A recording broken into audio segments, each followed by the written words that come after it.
Assalamualaikum warahmatullahi wabarakatuh.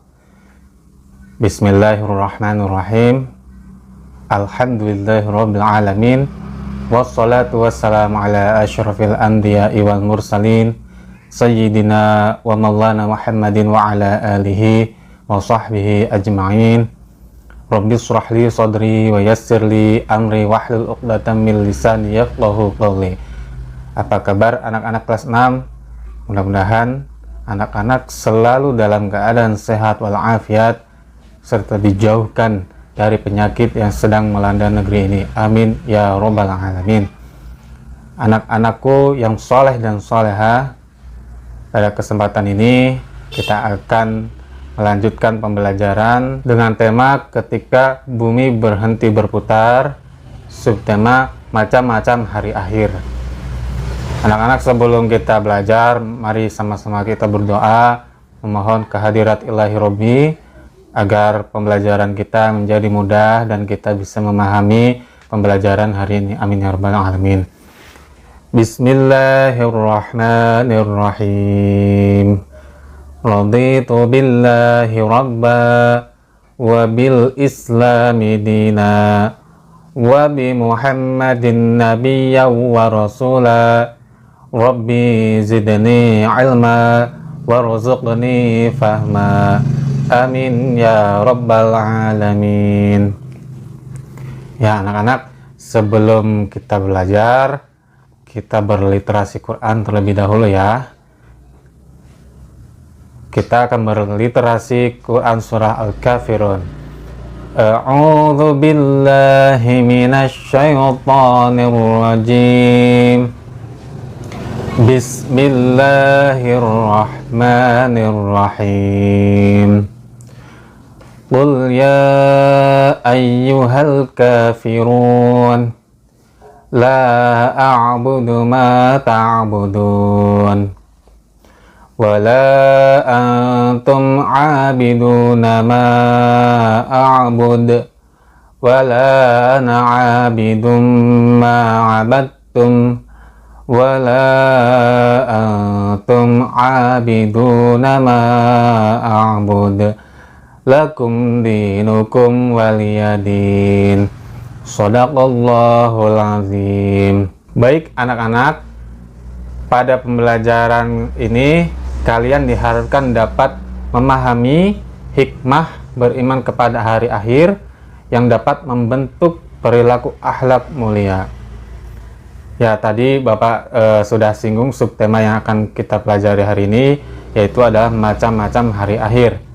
Nah, anak-anak, hari akhir sendiri ada dua macam ya. Yang pertama adalah kiamat sugro. Yang pertama adalah kiamat sugro.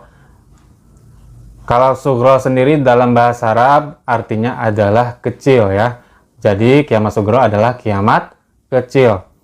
Nah, bukan kecil dalam bentuknya, bukan ya. Kiamat kecil ini sendiri maksudnya adalah kerusakan ya, kerusakan atau kematian yang terjadi sebagian saja ya. Jadi tidak menyeluruh ya. Misalnya contoh orang yang kecelakaan terus meninggal atau memang meninggal karena sakit ya, itu adalah kiamat kecil. Atau banjir bandang di suatu tempat ya, atau kebakaran, longsor ya, terus apalagi tsunami, itu adalah contoh-contoh kiamat sugro atau kiamat kecil. Kalau kiamat sugro kan tadi Bapak sudah bilang hanya sebagian saja, kematian pun mungkin hanya beberapa orang saja yang mengalaminya ya. Yang kedua adalah kiamat kubro. Kalau kubro sendiri artinya adalah besar ya. Kiamat yang terjadi menyeluruh ya. Seluruh alam semesta mengalami kehancuran. Itu disebut kiamat kubro atau kiamat besar anak-anak. Ya contohnya yaitu hari kiamat, hancurnya seluruh alam beserta isinya. Ya, hal tersebut anak-anak diterangkan di dalam Quran surah Al-Zalzalah yang berbunyi a'udzubillahi minasyaitonirrajim bismillahirrahmanirrahim Idza zulzilatil ardu zilzalaha.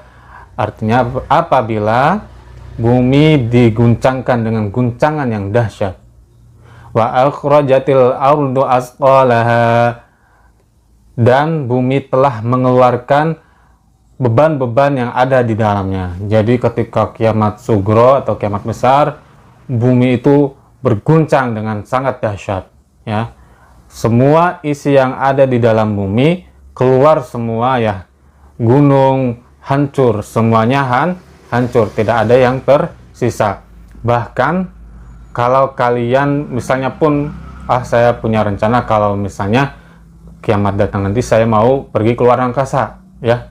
Tentu tidak bisa, karena kiamat kubro ini bersifat universal. Semua tatanan surya hancur, ya, tidak ada yang tersisa.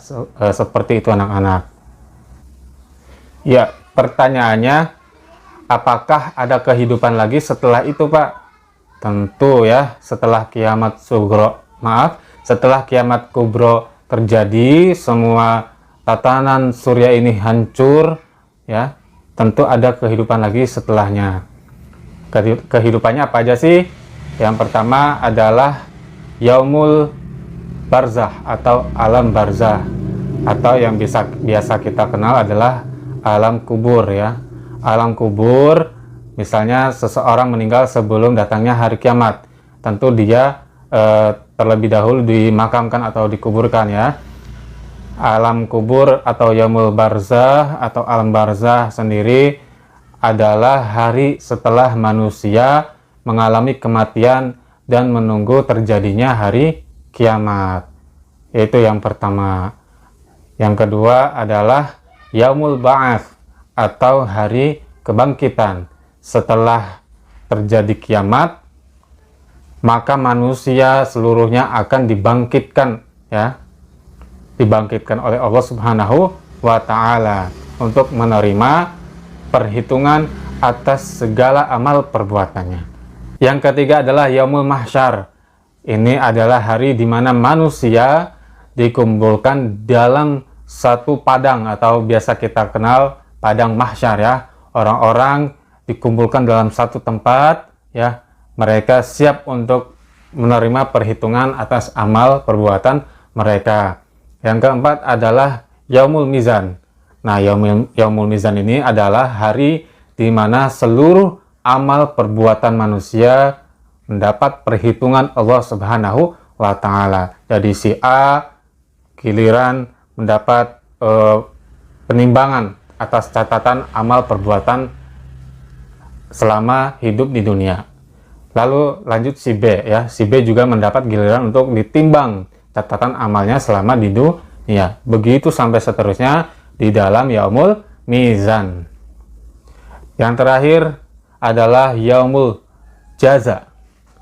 Yaumul jaza artinya hari pembalasan. Kalau sudah ditimbang, si A misalnya timbangan kebaikannya lebih banyak, maka dia akan dibalas oleh Allah Subhanahu wa Ta'ala dengan syurga. Tetapi sebaliknya, si A misalnya mendapat timbangan amal buruknya selama di dunia adalah lebih banyak, maka ia akan mendapat balasan dari Allah Subhanahu wa Ta'ala berupa neraka, ya. Na'udzubillahi min dzalik. Ya, anak-anak, sekian dari Bapak. Mudah-mudahan apa yang telah disampaikan pada kesempatan ini anak-anak bisa memahaminya sehingga bisa terbentuklah akhlak mulia kita selama hidup di dunia ini. Amin ya rabbal alamin. Mohon maaf apabila ada kesalahan. Kebenaran datangnya dari Allah, kesalahan sendiri adalah datang dari diri pribadi Bapak sendiri. Wallahul muwaffiq ila aqwamit thoriq. Wassalamualaikum warahmatullahi wabarakatuh.